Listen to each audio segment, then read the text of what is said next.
Buongiorno a tutti, benvenuti ai fratelli in sala, agli amici a casa che ci seguono, benvenuti a tutti voi, un grazie a tutti, è bello trovarci qui insieme per onorare il Signore, per dare gloria e onore al suo nome e ringraziamo il Signore per questa libertà che abbiamo qui di poterci riunire insieme.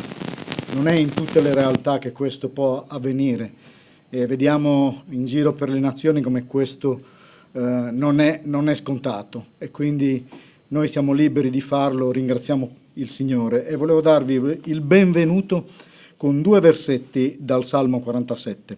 Battete le mani, o popoli tutti, acclamate Dio con grida di gioia, poiché il Signore, l'Altissimo, è tremendo, Re supremo su tutta la terra. Questo salmo è un inno che celebra la sovranità di Dio, sovranità non solo sul suo popolo Israele, ma su tutti i popoli della terra. Inchiniamoci davanti al nostro Re e iniziamo proprio questo culto di adorazione con questo canto, davanti al Re. Lo facciamo tutti in piedi.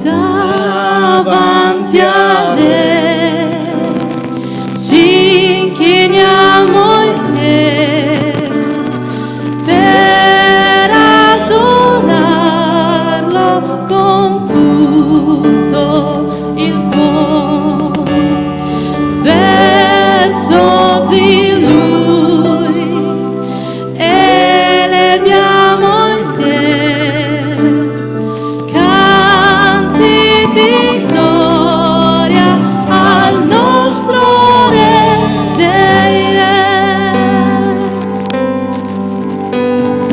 Davanti a Re ci inchiniamo insieme per adorarlo con tutto il cuore, verso di Lui eleviamo insieme canti di gloria al nostro Re dei Re.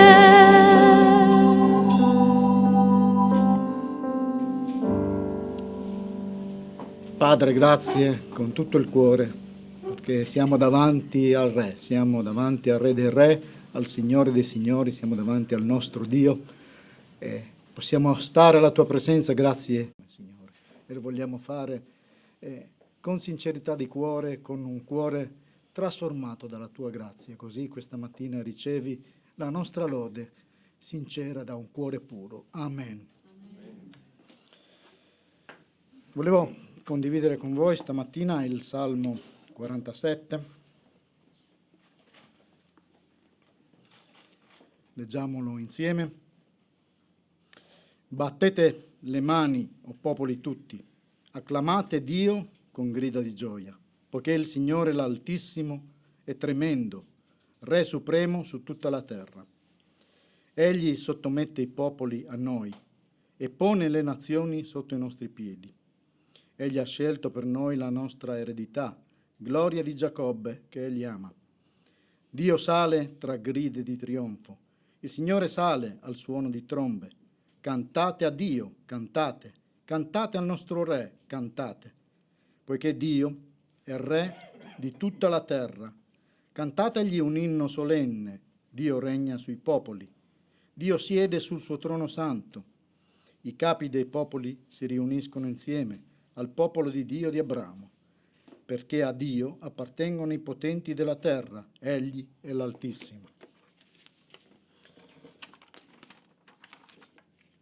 Nel Salmo 46, nella seconda parte del versetto 10, Dio annunciava che sarebbe stato esaltato dalle nazioni. In questo salmo il salmista invita tutte le nazioni e noi tutti ad esprimere una lode esuberante, accompagnata da acclamazioni e battiti di mani. È questa l'adorazione che il Signore si aspetta di ricevere da ognuno di noi stamattina. Cantate a Dio, dice, cantate, cantate al nostro Re, cantate. Cantiamo col cuore al Signore, perché Egli è santo, come dice questo canto, santo è il Signore. Cantiamo insieme.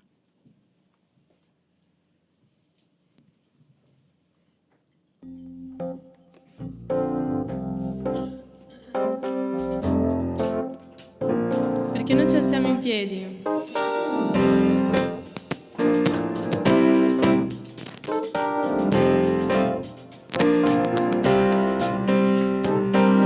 Cantiamo insieme a Re, ci inchiniamo, adoriamo Gesù.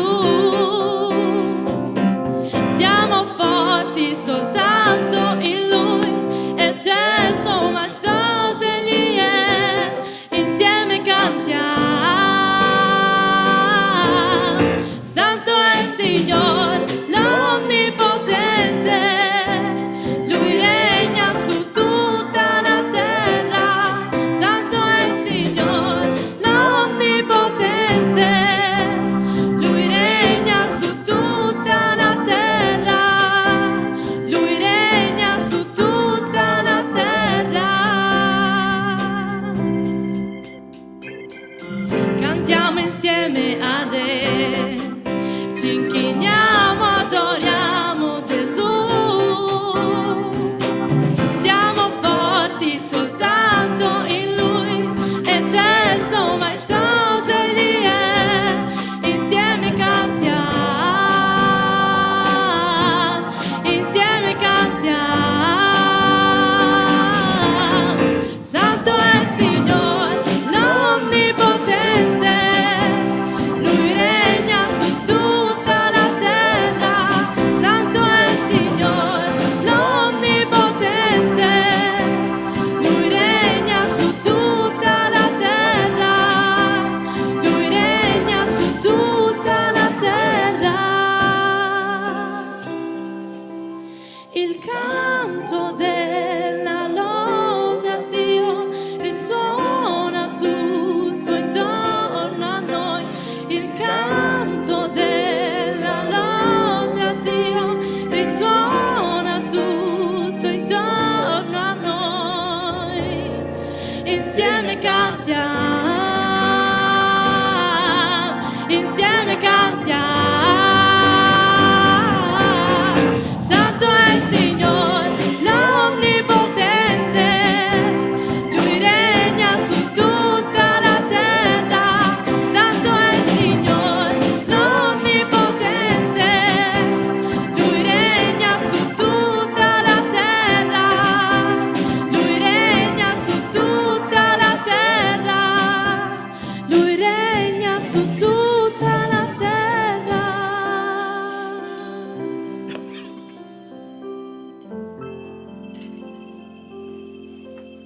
Sois-tu, Dieu grand, puissant, élevé dans les cieux. Je viens encore te bénir encore pour cette grâce que tu me fais encore ce matin, d'être parmi tes enfants, d'être parmi, Seigneur, cette assemblée, ensemble pour t'adorer en ce matin, Seigneur. J'élève ton nom élevé dans les cieux. Je te bénis, Père, pour tout ce que tu fais, Seigneur. Merci encore, Père, pour tes grâces. Merci encore pour tes bienfaits, pour tes hauts bienfaits que tu fais dans la vie de chacun de nous ici présents, Père. Je loue encore ton nom pour ce jour de dimanche et aujourd'hui, Père, partout dans le monde, ton nom est célébré, Père. Je vais encore te dire merci. Louange et gloire à toi à jamais, Père. Amen. Amen. Lode a te, Signore, perché tu regni su tutta la terra. Insieme, Signore, noi cantiamo per lodarti, per benedirti. Sia benedetto il tuo nome, Signore. Tu regni su tutta la terra. Amen. Amen.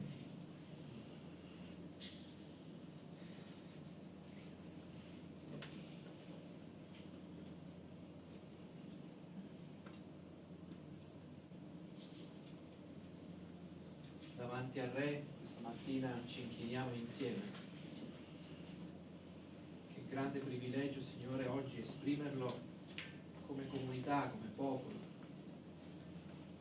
Un Re che è al di sopra di ogni cosa, di ogni realtà, quel Re che ha creato i cieli e la terra e che ci accoglie alla sua presenza, quel Re che ha mandato suo Figlio, il bene più prezioso, quel Re che ha speso tutto per favorire e costituire un nuovo regno, un regno nel quale si conosce e si sperimenta una nuova relazione. E questa mattina, Signore, la vogliamo esprimere insieme davanti a te, Signore. Possa tu ricevere la nostra lode, la nostra offerta di lode, Signore. Possa tu ricevere le nostre vite, possa tu ricevere il nostro canto, possa tu ricevere i nostri talenti questa mattina, possa tu ricevere ogni respiro che dal nostro corpo, Signore, esce e che ci dà la vita. Ti benediciamo, Signore, nel nome di Gesù. Amen. Amen.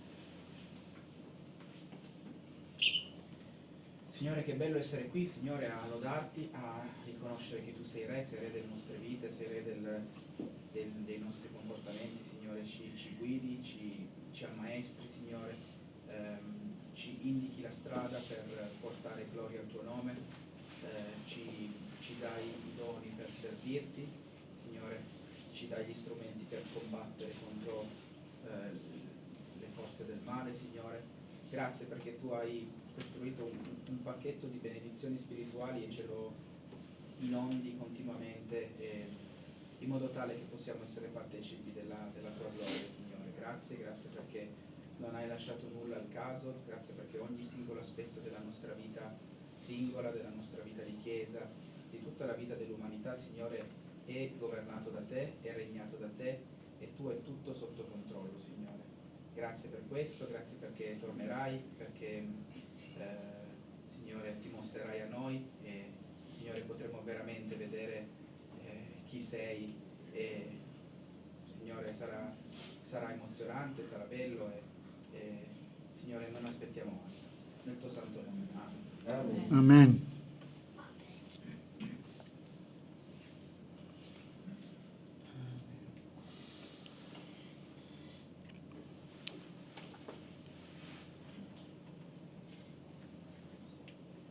Amen. La sovranità di Dio è il tema principale di questo salmo, una sovranità che è assoluta. Infatti, gli ultimi versetti, dall'8, Dio regna sui popoli, Dio siede sul suo trono santo, i capi dei popoli si riuniscono insieme, il popolo del Dio di Abramo, perché a Dio appartengono i potenti della terra. Egli è l'Altissimo. Questo termine, l'Altissimo, ci fa vedere come Dio è al di sopra di ogni cosa. Dio è al di sopra della creazione, Dio è al di sopra delle vite, Dio è sovrano su tutto. Non c'è nulla che accada che il Signore non lo voglia, che il Signore ha stabilito. Tutto andrà secondo i suoi piani, secondo il suo piano che Lui aveva già prestabilito prima delle fondazioni del mondo, dopo la caduta di Adamo nel peccato, che poi si è ripercorso su tutta l'umanità, ma Dio aveva già prestabilito il suo piano di salvezza tramite quella croce, tramite il sacrificio di Gesù, tramite la grazia che Lui ha voluto fare mandando proprio suo Figlio. Dio è il nostro Re. Egli marcia davanti a noi, combatte per noi, sconfigge i nostri nemici, così come fece col popolo di Israele. Così. Il Re Celeste siede sul suo trono accompagnato dalla musica, dalle lodi intonate di tutti coloro che gli appartengono. Lo vediamo in Apocalisse, dove al trono di Dio e dell'agnello vediamo tante cose, vediamo degli anziani, vediamo gli angeli, vediamo un popolo di ogni tribù, nazione, lingua, e questo accadrà un giorno quando saremo tutti nel cielo, e con queste promesse del Signore noi confidiamo e lo lodiamo, perché tu sei degno, sei l'agnello, sei santo, Signore. Con queste parole inizia il canto che vi invito a cantare tutti insieme. Tu sei degno.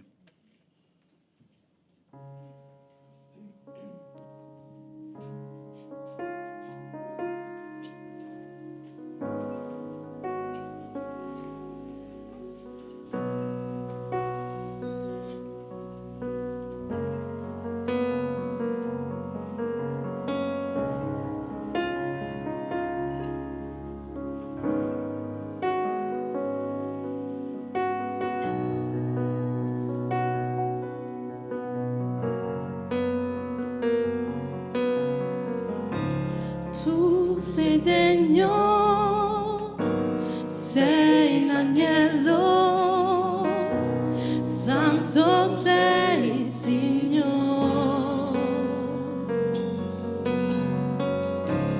Al tuo trono un canto nuovo innalziamo a te. Santo, santo, santo è Dio l'Onnipotente, che era e sempre sarà. Tutto il mondo canta, lodi a Re dei Re. Tutto tu sei per me ed io ti adoro.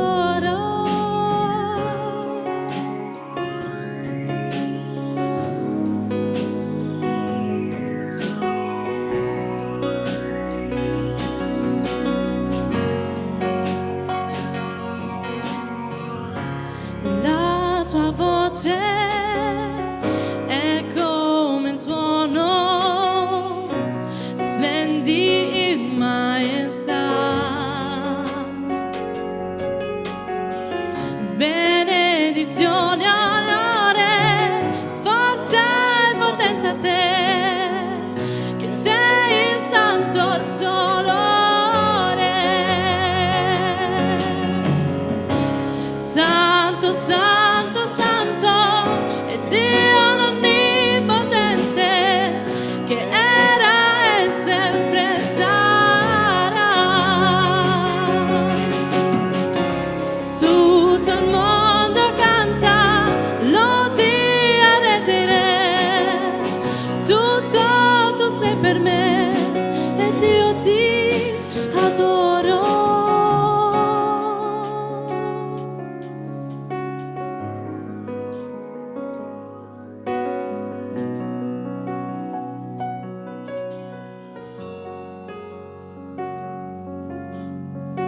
Meraviglioso, sorprendente è il nome di Gesù,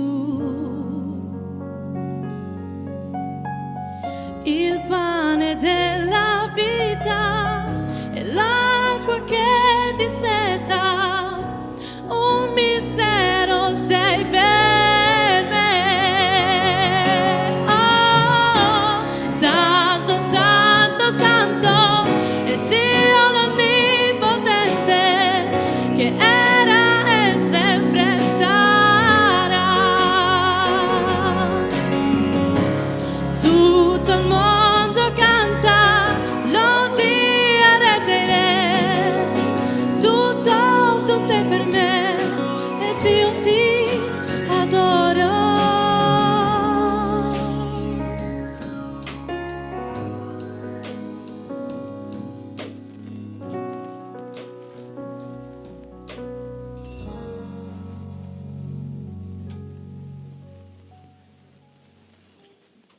Egli sottomette i popoli a noi e pone le nazioni sotto i nostri piedi. Egli ha scelto per noi la nostra eredità. Tempo voi per dire, per raccontare, per testimoniare. Se il Signore vi ha liberato da qualche paura, da qualcosa, se il Signore è intervenuto questa settimana, questo mese, o nella vostra vita in qualche occasione particolare. Prego, la parola a voi.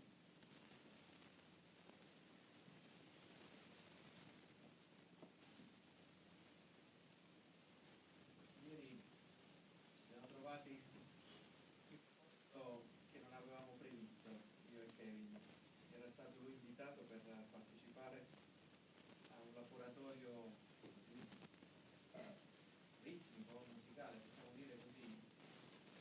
E in realtà ci siamo trovati dentro un centro che curava i ragazzi Down. E siamo stati accolti chiaramente questi ragazzi che stanno con molto affetto, molta cordialità. E poi ci siamo trovati, ci hanno chiesto, vabbè, suonate con noi.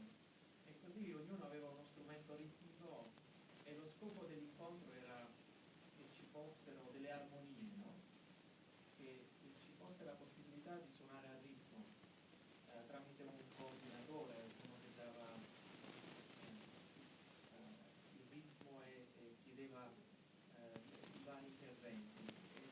E veramente siamo stati meravigliati di come questi ragazzi gioivano suonando un semplice strumento, delle piccole percussioni, dei tamburi, e come potevano allineare, potevano adeguarsi al ritmo che in qualche modo veniva imposto dal direttore, se vogliamo dire, dal coordinatore. Quindi abbiamo vissuto questa esperienza e,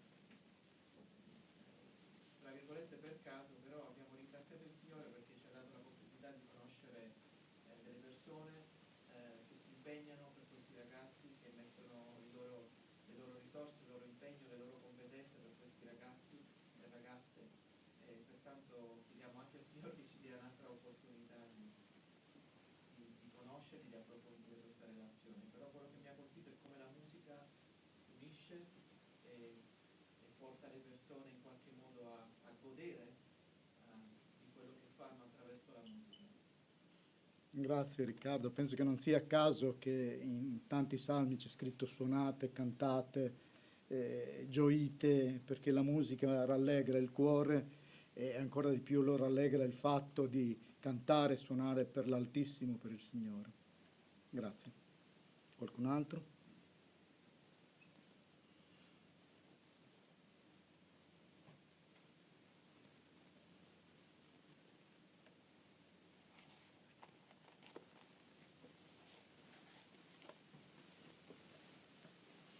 Bene, se non ci sono altri interventi, passiamo alla cena del Signore. Abbiamo parlato del trono di Dio, abbiamo parlato della sovranità di Dio, sovranità assoluta, e il nostro Re, quello che è venuto qua giù lasciando la gloria dei cieli, è proprio Gesù. Si è abbassato fino a diventare uomo, ha volontariamente donato la vita per chiunque crede in Lui, e quindi questo è un momento in cui noi ricordiamo proprio ciò che Lui ha fatto. E volevo leggere insieme a voi un brano dal Vangelo di Luca, dal capitolo 22, dai versetti 14 fino a 20. Gesù si trova coi Suoi, Gesù si trova a tavola con gli Apostoli e li sta preparando a qualcosa che Lui farà, che è proprio quel sacrificio.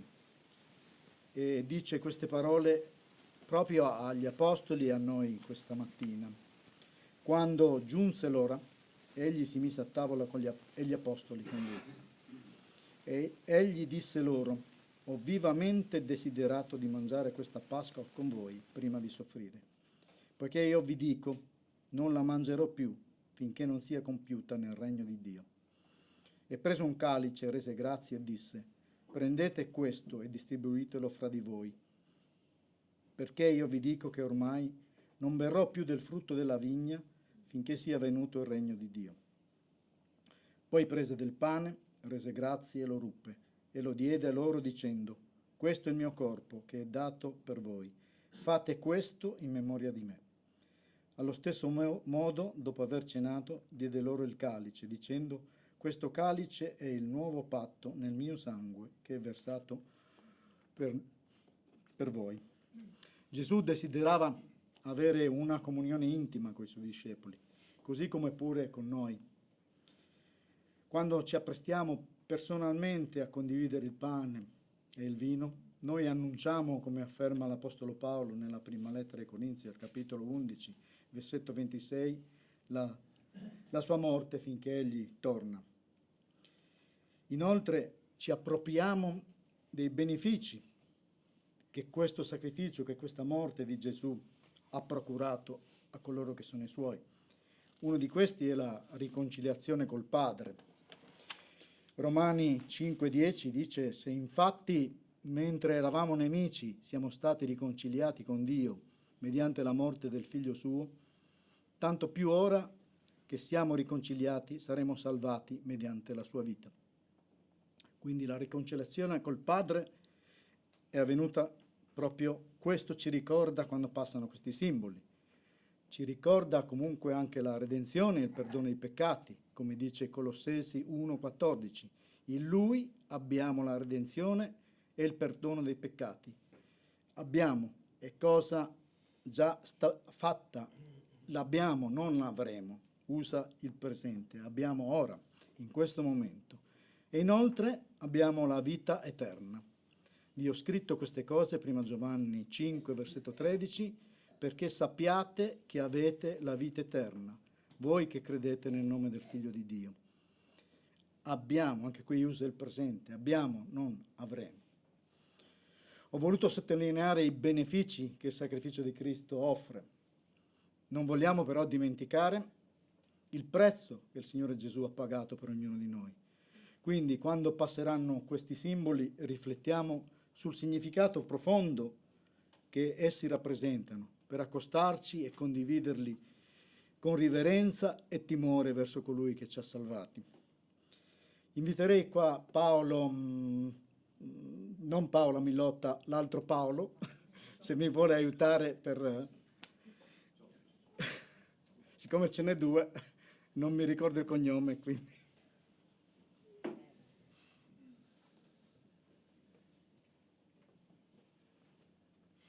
Se preghi insieme a noi con i simboli, poi ci presteremo in comunione fraterna.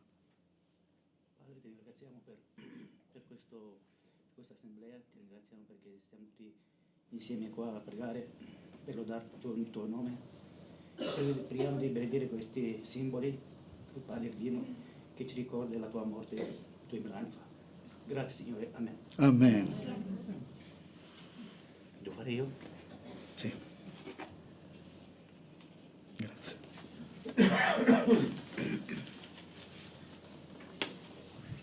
Ci stanno? Sì.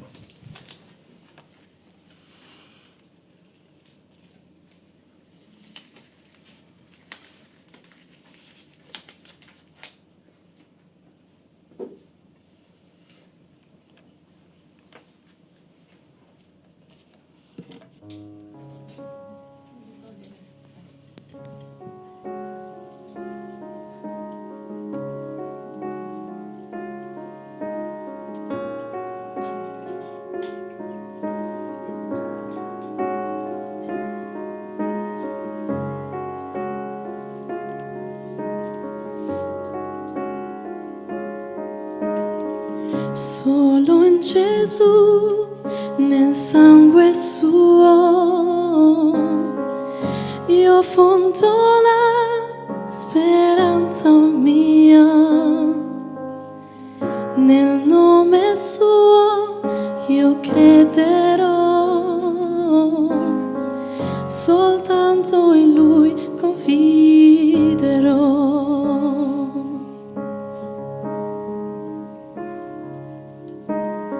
Solo in Gesù, nel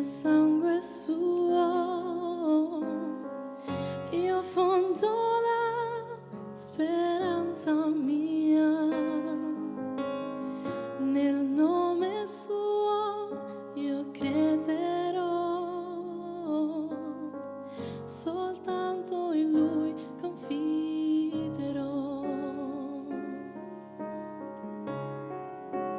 Cristo, tu, roccia sei, forza dai al debole, e nella tempesta so che sei il Signore.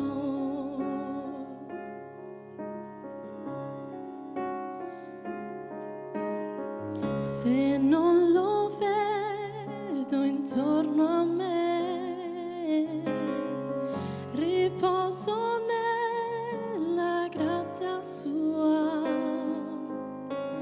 Qualunque vento soffierà, Lui la mia ancora sarà. Lui la mia ancora sarà.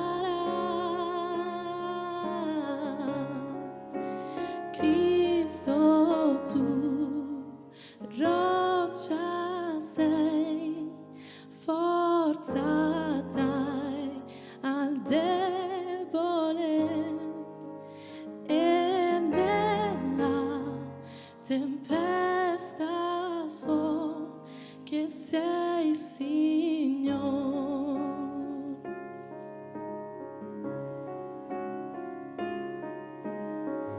Vestito di giustizia sua,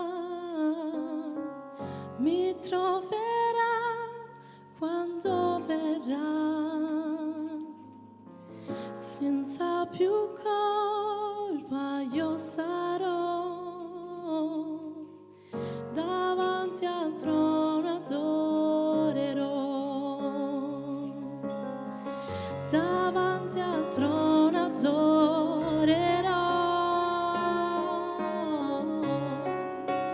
Cristo, tu, roccia sei, forza dai al debole, e nella tempesta so che sei il Signore.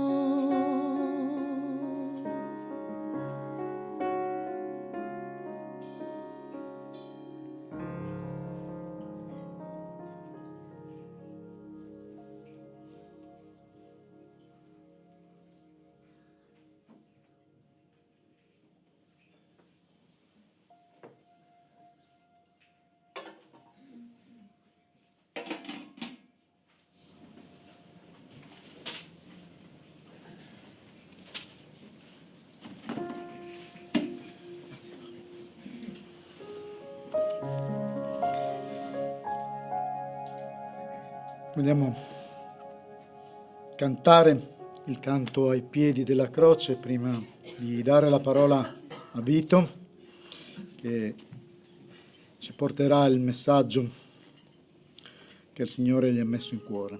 Cantiamo questo canto e dopo la parola a Vito.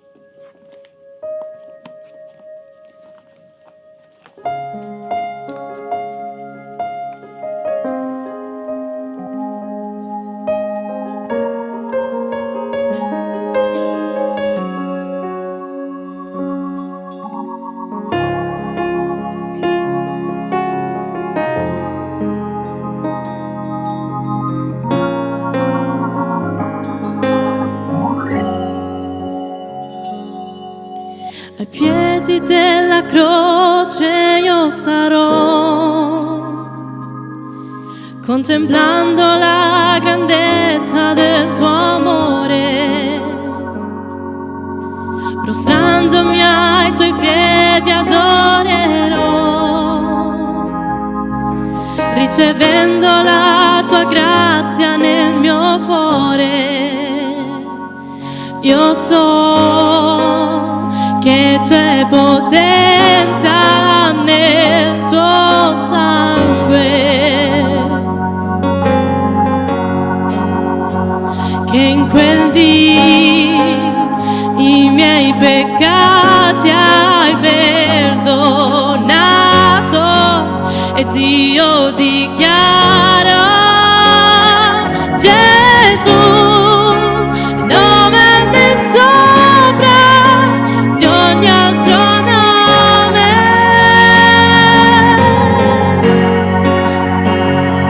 Non c'è nessun altro come il mio Signore, morto per me, al posto mio, risuscitò, ritornerà, la sua chiesa rapirà, e saremo con lui per l'eternità.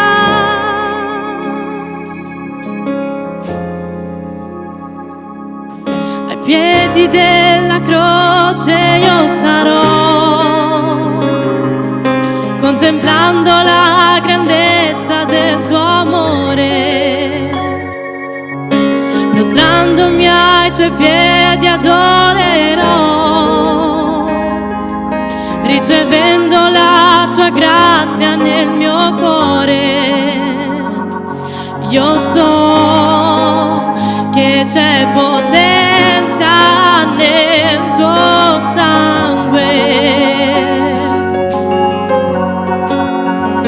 che in quel dì i miei peccati hai perdonato, ed io dichiaro Gesù, nome al di sopra di ogni altro nome.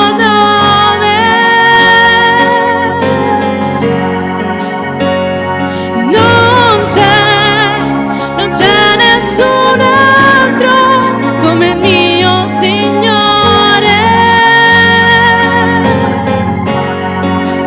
morto per me, al posto mio, risuscitò, ritornerà, la sua chiesa rapirà, e saremo con lui per l'eternità. Morto per me, al posto mio, risuscitò,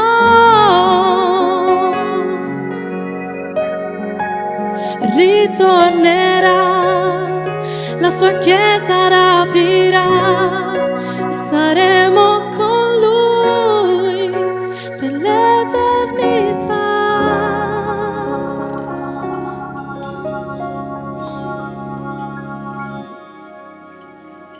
Bene, una parola a Vito.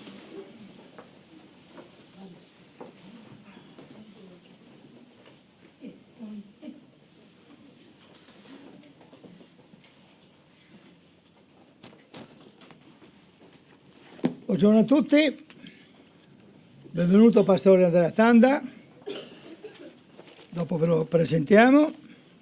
Siamo insieme per analizzare Tito, dopo aver esaminato Timoteo.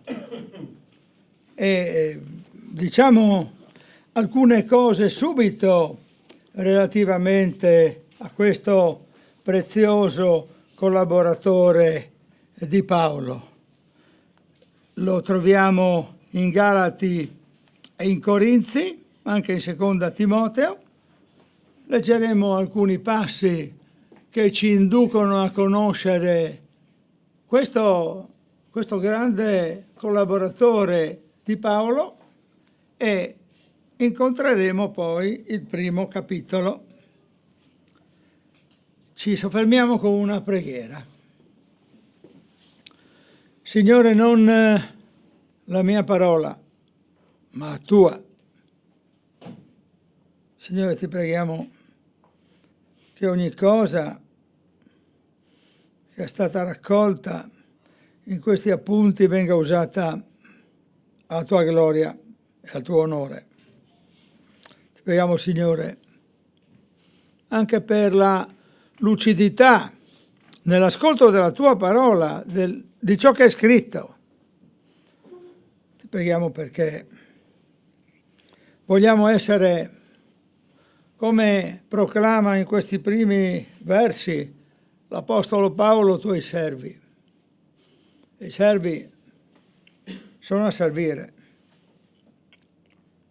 Ti lodiamo, Signore, per quello che tu ci hai insegnato in questi anni, in questa comunità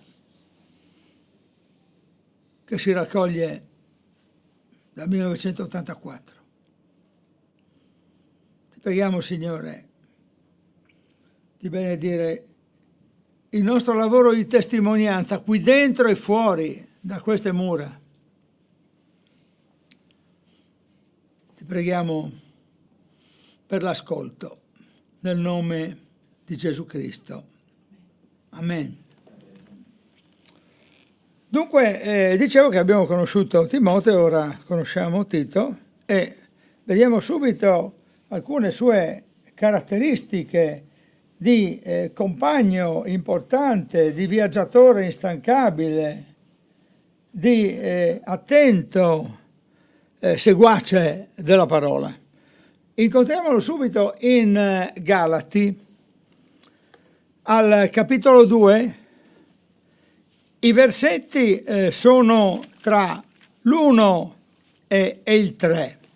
Vediamo chi è Tito secondo questa parola. Se compare nello schermo meglio, se no vado avanti io. Dicevo Galati, capitolo 2, i versetti sono tra l'1 e il 3. Paolo, apostolo, non da parte di uomini né per mezzo di un uomo, ma per mezzo di Gesù Cristo e di Dio Padre, che lo ha resuscitato dai morti, e tutti i fratelli che sono con me alle chiese della Galazia. Grazia a voi e pace da Dio, nostro Signore, e dal Signore Gesù Cristo. Salì a Gerusalemme, questo è l'incipit di Galati. Il capitolo 2 ci presenta proprio Tito in questo modo.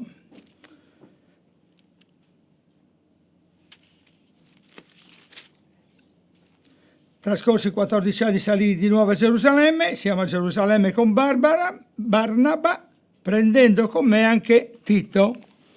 Vi salì in seguito a una rivelazione ed esposi loro il Vangelo che annunzio fra gli stranieri, ma lo esposi privatamente a quelli che sono i più stimati per il timore di correre o di avere corso invano. Ma neppure Tito, che era con me ed era greco, fu costretto a farsi circoncidere. Quindi questo compagno di viaggio è un greco e è un non circonciso. In Seconda Corinzi, al capitolo 7, tra i versetti 5 e 7, scopriamo un'altra cosa, un'altra caratteristica di Tito. Da quando siamo giunti in Macedonia, infatti, la nostra carne non ha avuto nessun sollievo. Anzi, siamo stati tribolati in ogni maniera, combattimenti di fuori e timori di dentro, ma Dio, che consola gli afflitti, ci consolò con l'arrivo di Tito e non soltanto con il suo arrivo, ma anche con la consolazione da lui ricevuta in mezzo a voi. Egli ci ha raccontato il vostro vivo desiderio di vedermi, il vostro pianto, la vostra premura per me, così mi sono più che mai rallegrato. Ecco che è comparso anche sul video. Dunque, Tito è un consolatore, è un messaggero, è un uomo che sa dare proprio la consolazione, la parola giusta al momento giusto. Anche in seconda Timoteo al capitolo 4 al versetto 10 c'è un riferimento a Tito e lo troviamo in Dalmazia. Ecco dunque che ci troviamo di fronte a una personalità particolare, un uomo che sa consolare, un uomo che sa dire la parola giusta al momento giusto, un uomo che sa viaggiare, che sa sacrificarsi. E ora, in questa lettera, che non si sa né quando né dove fu scritta, Paolo e Tito si trovano a Creta. E se dovessimo dare un titolo alla riflessione di questa mattina, potremmo dare questo titolo: qualificati e squalificati. E il capitolo 1 che leggiamo è anch'esso rispondente a quello che tutto il libro può rappresentare in questo senso. Qualificati e squalificati. La prima qualifica che contraddistingue è essere servo di Dio. Ma leggiamo Tito appunto nel suo primo capitolo e lo leggiamo in tutti questi versetti. Se compare nello schema è meglio, che così vediamo tutti insieme lo stesso testo. Paolo, servo di Dio e apostolo di Gesù Cristo, per promuovere la fede degli eletti di Dio e la conoscenza della verità, che è conforme alla pietà, nella speranza della vita eterna promessa prima di tutti i secoli da Dio, che non può mentire.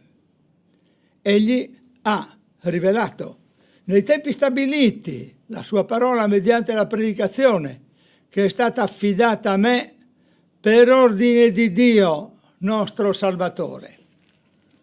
A Tito, mio figlio legittimo, secondo la fede, che ci è comune, grazia e pace da Dio Padre e da Cristo Gesù, nostro Salvatore.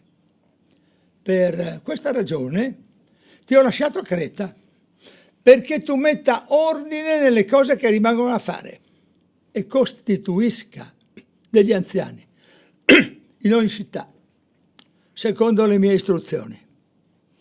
Quando ti trovi chi sia irreprensibile, marito di una sola moglie, che abbia figli fedeli, che non siano accusati di dissolutezza né insubordinati.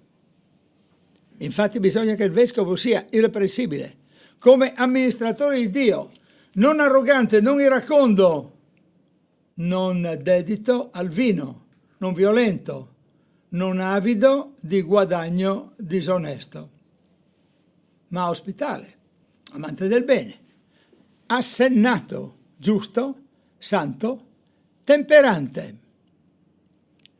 attaccato alla parola sicura, così come è stata insegnata, per essere in grado di esortare secondo la sana dottrina e di convincere quelli che contraddicono. Infatti, vi sono molti ribelli, ciarloni e seduttori delle menti, specialmente tra quelli della circoncisione, ai quali bisogna chiudere la bocca. Uomini che sconvolgono intere famiglie, insegnando cose che non dovrebbero per amore di un guadagno disonesto. Uno dei loro, proprio un loro profeta, disse: i cretesi sono sempre bugiardi, ma le bestie, ventri pigri. Questa testimonianza è vera. Perciò riprendili severamente, perché siano sani nella fede. e non diano retta a favole giudaiche, né a comandamenti di uomini che voltano le spalle alla verità. Tutto è puro per quelli che sono puri, ma per i contaminati e gli increduli niente è puro, anzi, sia la loro mente sia la loro coscienza sono impure. Professano di conoscere Dio, ma lo rinnegano con i fatti, essendo abominevoli e ribelli, incapaci di qualsiasi opera buona. Dunque, queste parole ci fanno vedere questo mondo di qualificati e disqualificati. Ripeto che tutto il libro aveva questa caratteristica di elencare le qualifiche e le non qualifiche, ma soprattutto questo capitolo 1 che abbiamo affrontato. E insomma, Paolo sta dicendo,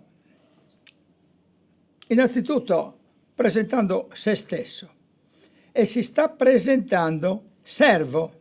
Nella Chiesa di Cristo è stato anche detto recentemente, non c'è posto per le prime donne, non c'è posto per chi vuole mostrare se stesso. Tutti debbono essere servi, tutti debbono essere pronti a donare se stessi agli altri. L'autoreferenzialità non fa parte delle chiese di Cristo. Nella Chiesa si deve essere servi e dunque il servo serve e non comanda. E servire significa essere utili, essere sottomessi a Cristo, nella consapevolezza che nessuno è insostituibile. Tutti possono essere indispensabili, tutti sono importanti, ma non c'è nessuno di insostituibile. E mentre scrivevo questi appunti, mi veniva in mente un libro biblico che è quello di Ester, che noi tutti penso conosciamo, e non l'ho proposto per la lettura sul video, ma ve lo voglio leggere lo stesso.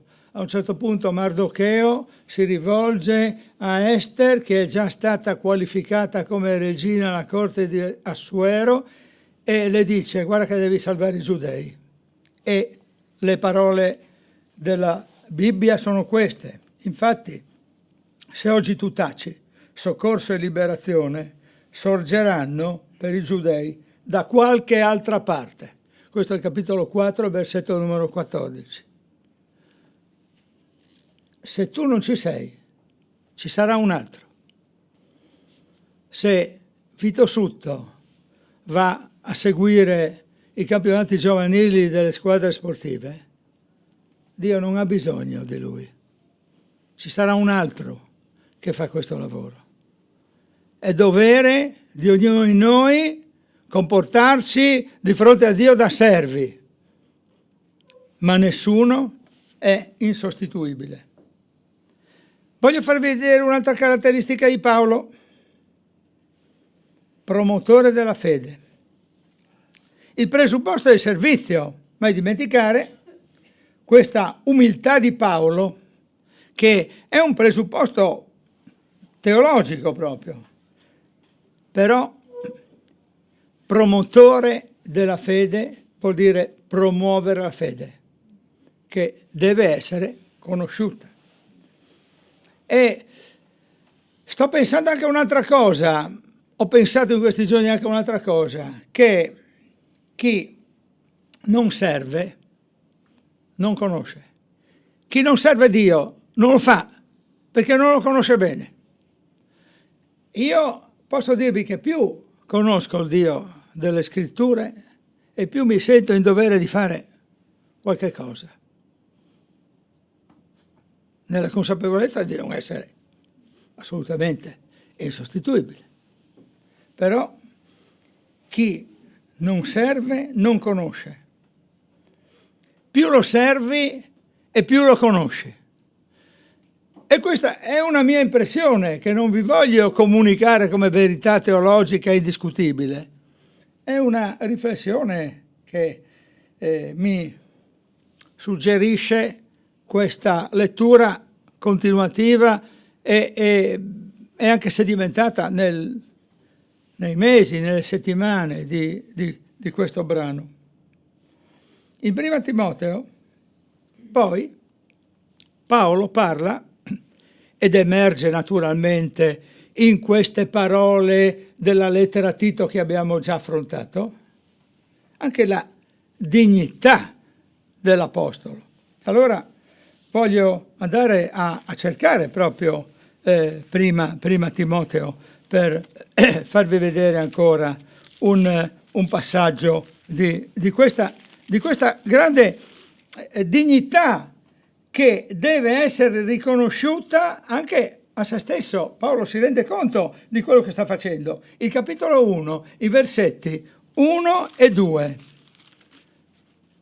Paolo, ecco vi seguo ancora sul monitor, Paolo, apostolo di Cristo Gesù, per ordine di Dio nostro Salvatore e di Cristo Gesù nostra speranza, a Timoteo, mio legittimo figlio, nella fede, grazia, misericordia e pace da Dio e da Cristo nostro Signore.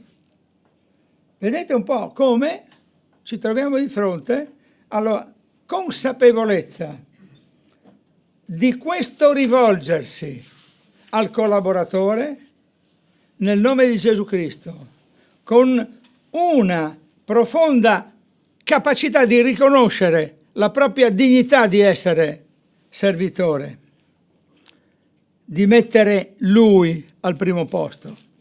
In Seconda Pietro possiamo rivedere un altro aspetto. Seconda Pietro, al capitolo 1, tra i versetti 1 e 4, troviamo scritto: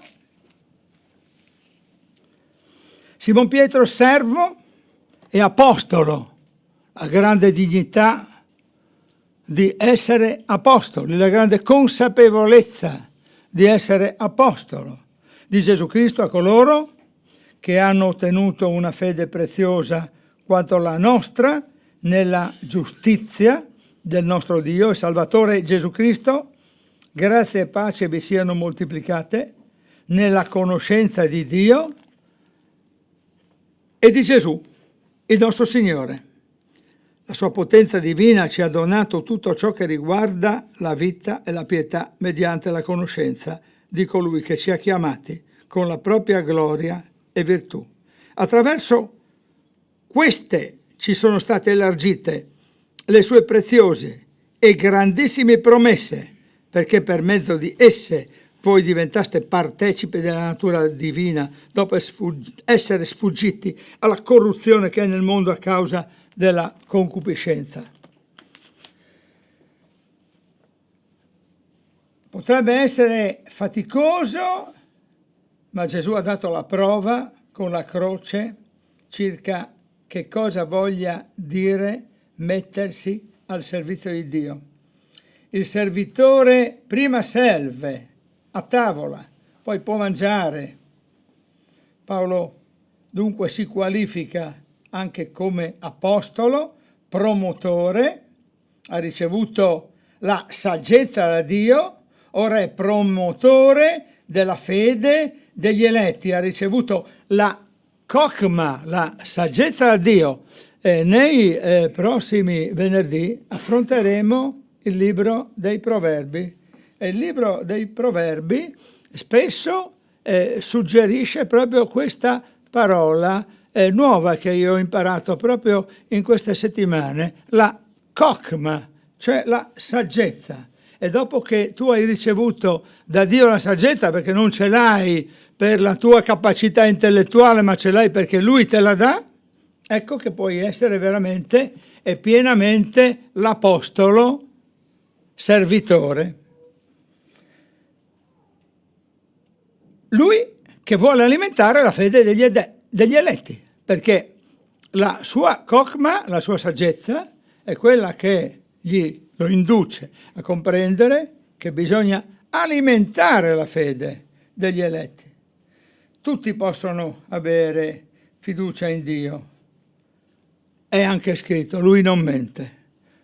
E questo potrebbe essere persino ripetitivo o inutile da sottolineare. Perché Paolo dice in questo passaggio che lui non mente? Noi sappiamo benissimo che Dio non mente, e anche i suoi lettori, in questo caso il suo lettore Tito, sa benissimo che Dio non mente, ma è un modo per ribadire la potenza della verità di Dio, Dio che è estrema verità.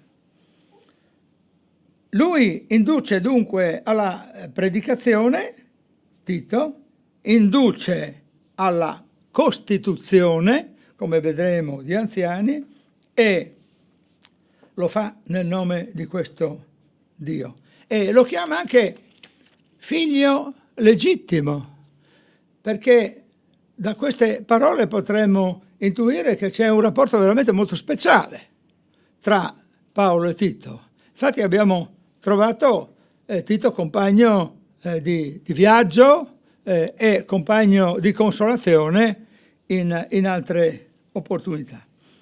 A Dio dunque sia la grazia e pace.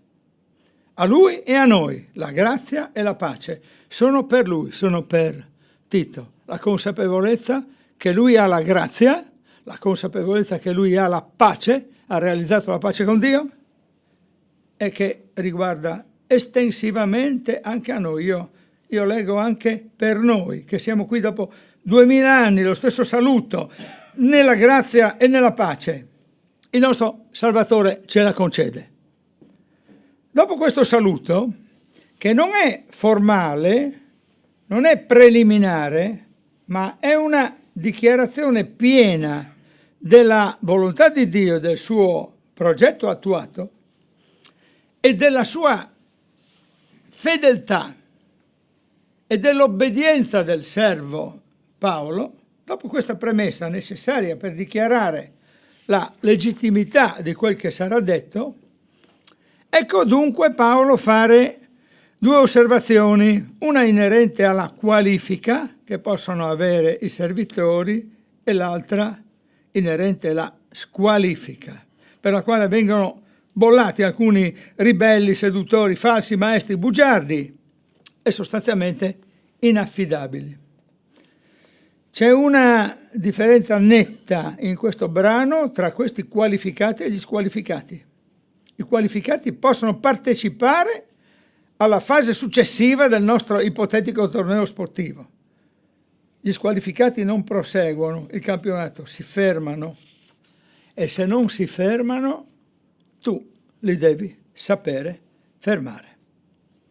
In una comunità si deve mettere ordine nelle cose da farsi, utilizzando persone che hanno delle qualifiche, delle caratteristiche. Bisogna costituire degli anziani.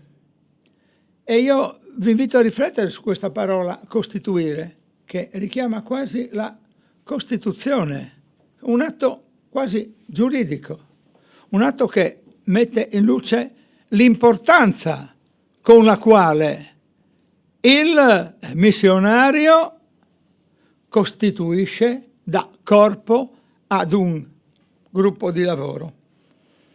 E questi anziani, dice Paolo, devono essere scelti rispettando determinati requisiti. Li vediamo questi requisiti. Deve essere un uomo irreprensibile, o comunque più uomini irreprensibili, perché c'è la pluralità che viene spesso richiamata. Marito di una sola moglie. Nessuna ambiguità dunque, nessuna immoralità, nessun doppio gioco. La lealtà verso la Chiesa comincia in famiglia. Chi non è leale verso la propria famiglia, verso la moglie, come farà a essere leale verso la Chiesa? I figli devono essere fedeli, non accusati di dissolutezza. Adesso vi leggo un mio pensiero, ve lo leggo testualmente.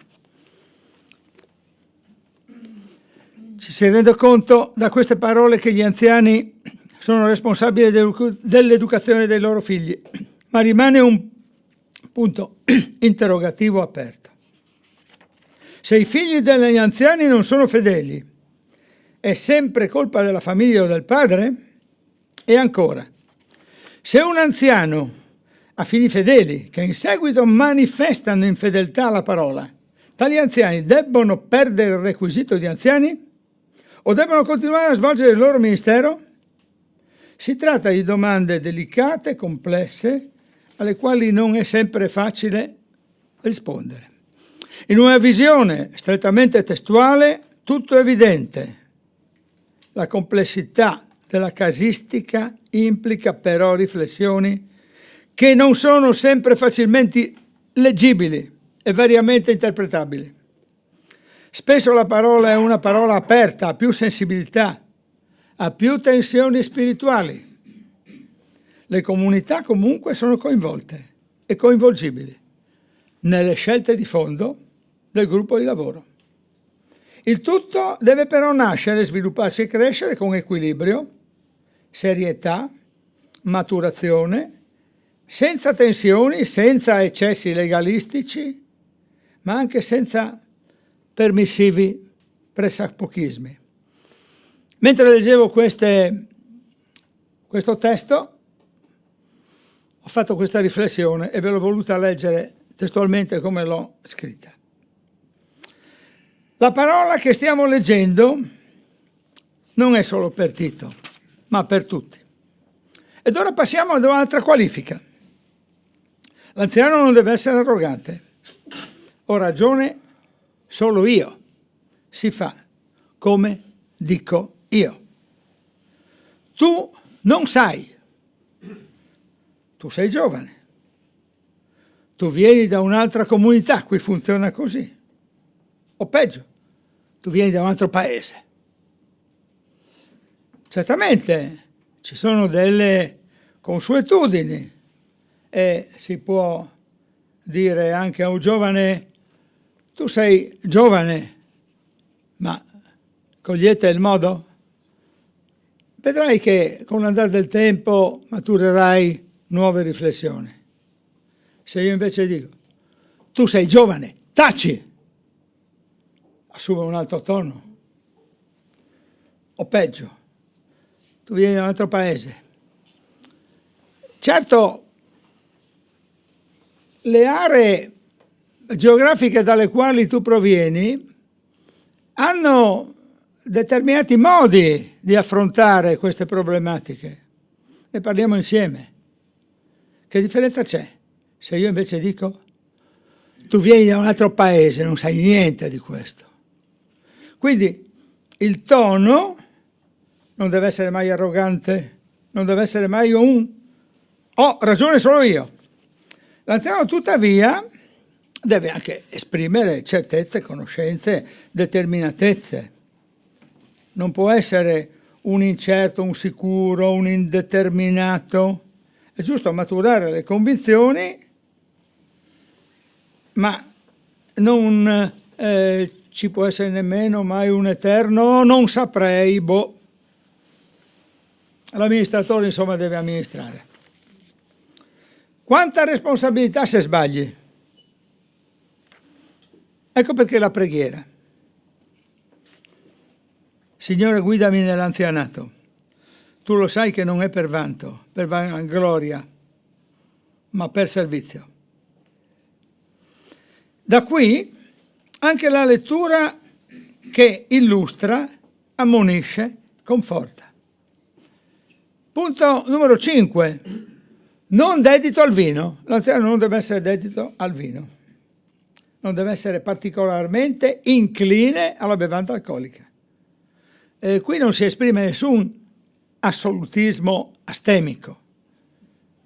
Anche qui l'equilibrio, il sapiente controllo di sé. Sapete uno dei modi per chiamare l'Italia pre-latina qual era?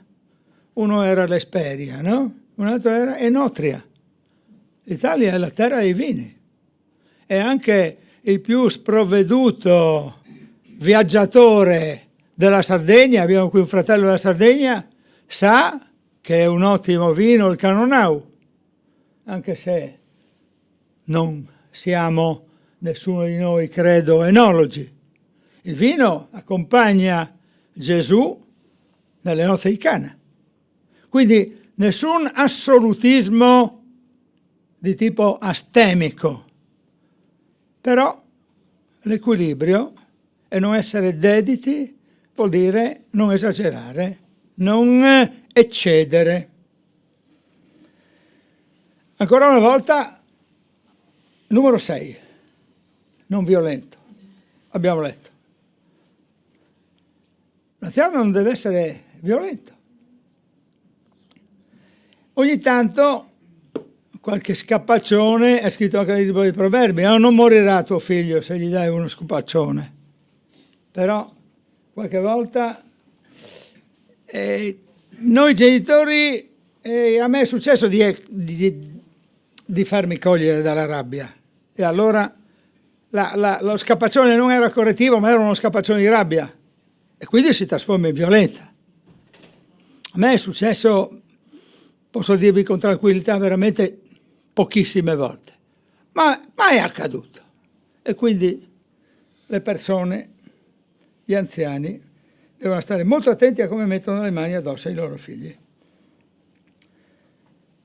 Non disonesto nella ricerca del guadagno. Invece ci sono alcune qualifiche che non può non avere, e questo ci porta al numero 8 del nostro elenco. Deve essere ospitale. Numero 9, amante del bene. Numero 10, assennato. Numero 11, qui è scritto giusto e santo, ma è chiaro, se è anziano sarà santo, nel senso che sarà nato di nuovo. Lo ribadisce. Stiamo attenti veramente di quello che facciamo, che colui sia veramente convertito. E poi c'è una parola temperante, deve essere temperante, deve sapere sedare le liti, deve essere capace di attutire quando ci sono delle controversie, deve essere legato alla parola. Numero 14, deve essere numero 15, in grado di esortare, di far coraggio, di indurre gli altri ad essere pazienti, di indurre gli altri a essere coraggiosi anche di fronte alle situazioni. Deve convincere, deve essere in grado anche di sostenere le tesi che vengono fuori dalla Bibbia, convincere nella verità. Abbiamo letto. E pensare, dice Paolo, che c'è qualcuno che non è proprio così. Però prima di andare avanti a definire, che sarà in un certo senso più facile, le figure di coloro che sono squalificati, io voglio fare una domanda a me e a tutti noi che siamo qui dentro. E i non anziani membri di una chiesa devono essere così, con queste caratteristiche? O queste caratteristiche riguardano solo gli anziani, punto, basta, arrivederci, grazie? C'è uno o più punti di queste qualifiche che appartengono anche a te, e soprattutto sei convinto che queste qualifiche appartengono o dovrebbero appartenere anche a te? Anche se non sei anziano di chiesa, né di età né di nulla. Questa è una domanda per tutti noi. C'è qualcuno che non è così. C'è la preoccupazione dell'Apostolo per coloro che provengono dal mondo della circoncisione, che sono degli ebrei che sono assolutamente convinti che i cristiani debbano essere anche circoncisi. Vi ricordo che Tito è un non circonciso, appunto, nonostante sia greco, che alimentano tensioni sono chiacchieroni, bisogna chiudere la bocca a questa gente, con la sana dottrina. Alcuni sconvolgono le famiglie, insegnano male. Ma perché fanno questo? Perché amano il guadagno disonesto. E a Creta queste cose accadono.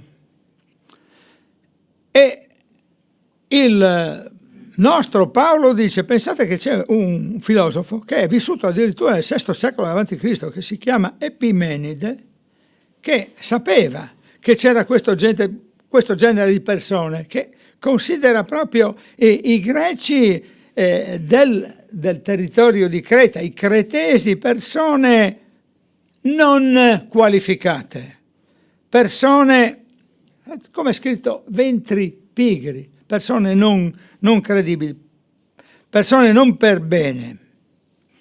E questo passaggio su Epimenide, il filosofo greco, perché Paolo dice, avete presente il brano? No? C'è persino un loro filosofo che li mette bene in evidenza. Questo passaggio mi fa venire in mente, Epimenide è un non cristiano, vive prima della nascita di Cristo, quindi non conosce.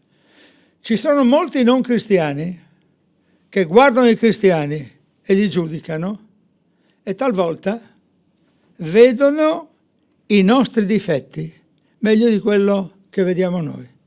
Dobbiamo stare attenti ai non cristiani che ci guardano, perché i non cristiani che ci guardano vedono in noi delle cose che potrebbero non essere buone.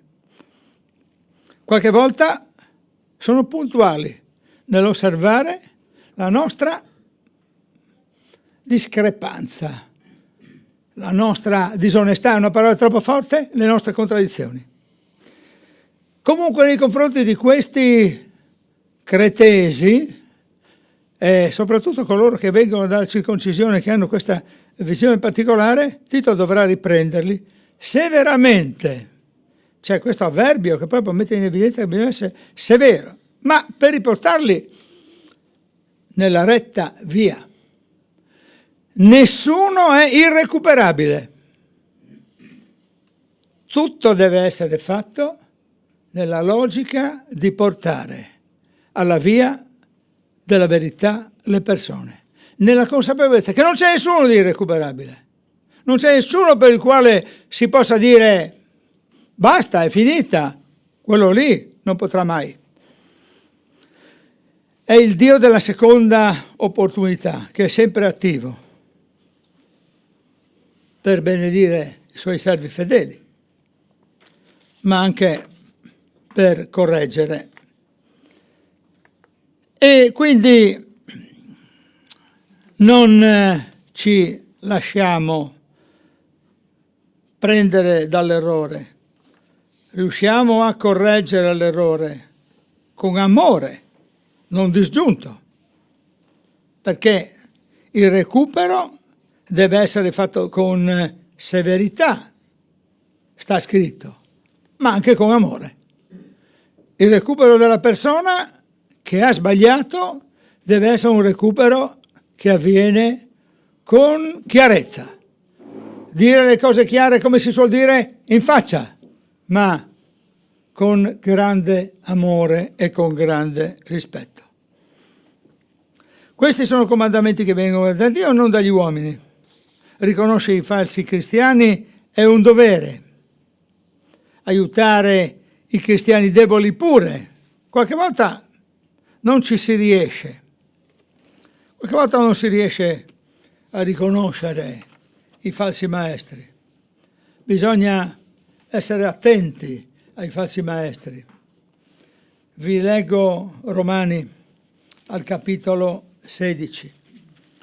I versetti sono 17 e 18, anche se è saltato il video riusciamo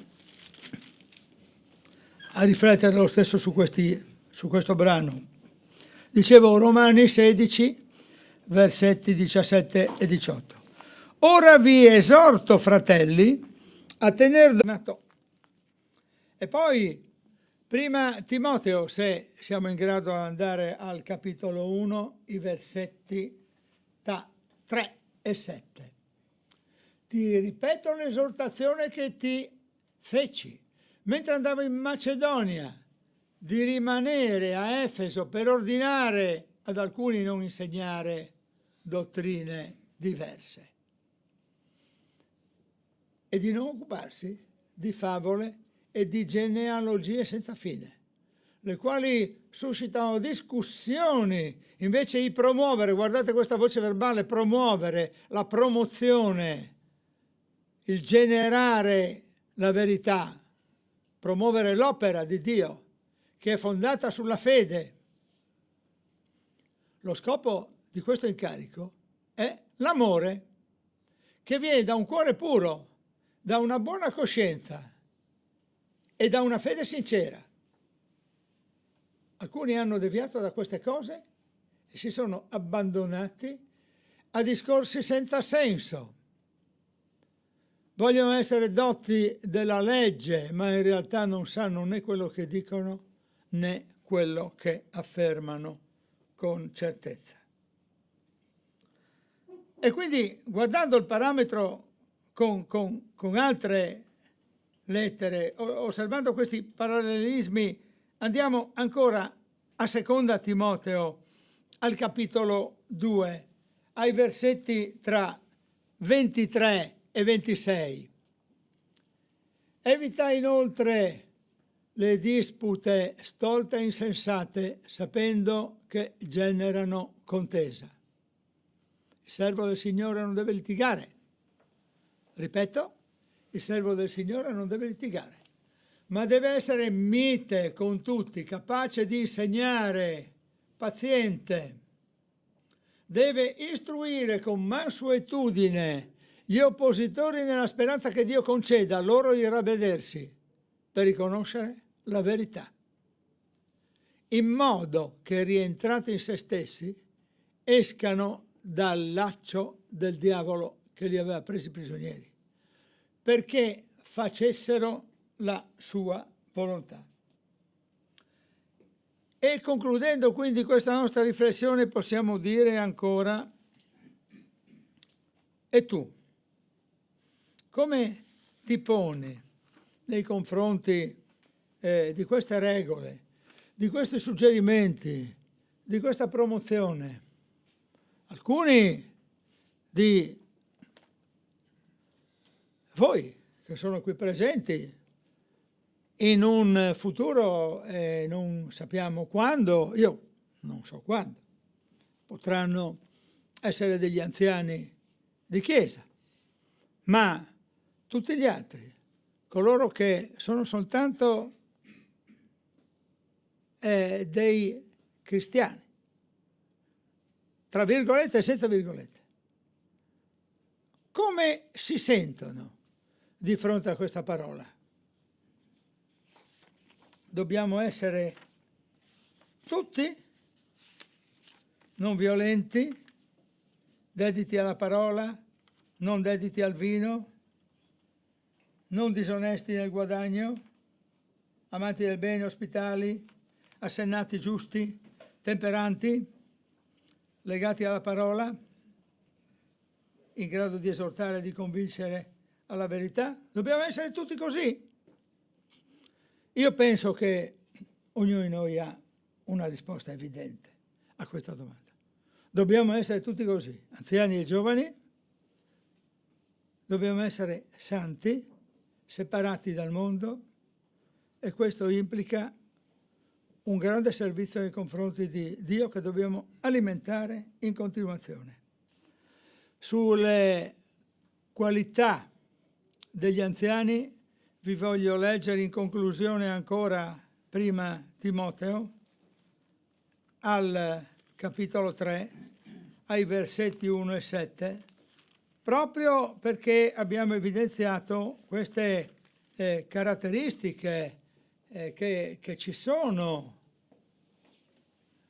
nel guardare in parallelo queste due lettere che si chiamano le lettere pastorali. Vediamolo un po' insieme tra i versetti 1 e 7, il capitolo 3. Certa è questa affermazione: se uno aspira all'incarico di vescovo, desidera un'attività lodevole. Bisogna dunque che il vescovo sia irreprensibile, marito di una sola moglie, sobrio, prudente, dignitoso, ospitale, capace di insegnare, non dedito al vino né violento, ma sia mite, non litigioso, non attaccato al denaro, che governi bene la propria famiglia e tenga i figli sottomessi e pienamente rispettosi. Perché se uno non sa governare la propria famiglia, come potrà aver cura della Chiesa di Dio? Che non sia convertito di recente, affinché non diventi presuntuoso e cada nella condanna inflitta al diavolo. Bisogna inoltre che abbia una buona testimonianza da quelli di fuori, perché non cada in discredito e nel laccio del diavolo. Quelli di fuori ci guardano, ci giudicano. E queste caratteristiche, appunto, come dicevo, ci accompagnano tutti noi. Il Signore ci faccia vedere come possiamo accompagnarci con queste qualifiche e possiamo essere tutti Suoi servitori. Preghiamo. Signore, gloria a Te. A Te sia la gloria, Signore. Ti chiediamo, fai di noi dei Tuoi utili servitori. Fai di noi tutti dei Tuoi utili servitori che operano per il regno.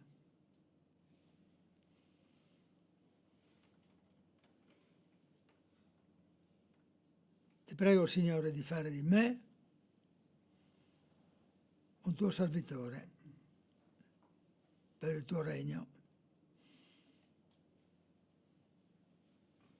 Nel nome di Gesù Cristo ti prego e tutti noi ti preghiamo. Amen. Grazie.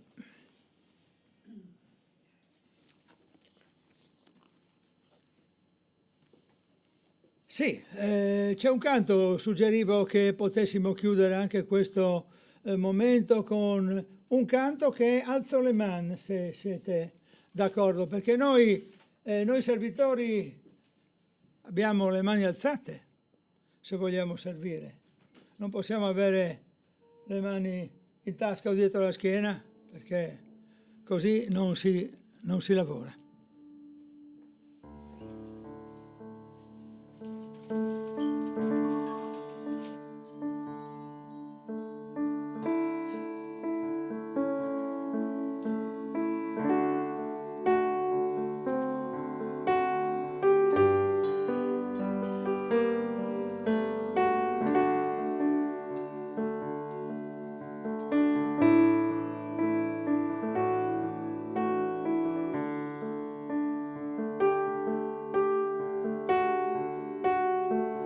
Alzo le mani al Re dei Re, al grandioso,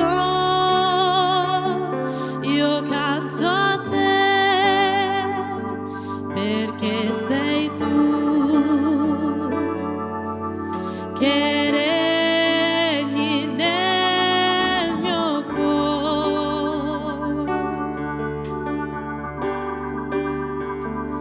Alzo le mani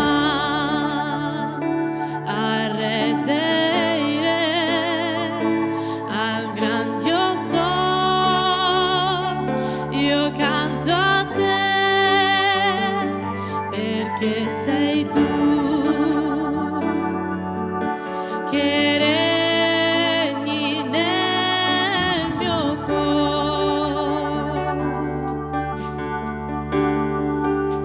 E nessun Dio straniero avrò, né cerco altri tesori,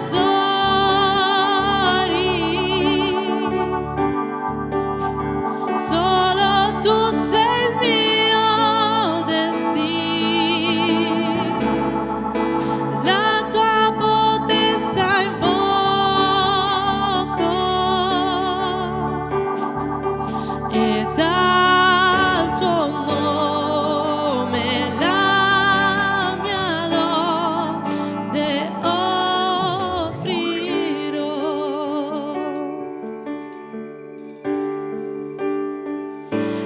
alzo le mani a redire al grandioso, io canto a te perché sei tu che regni nel mio cuore.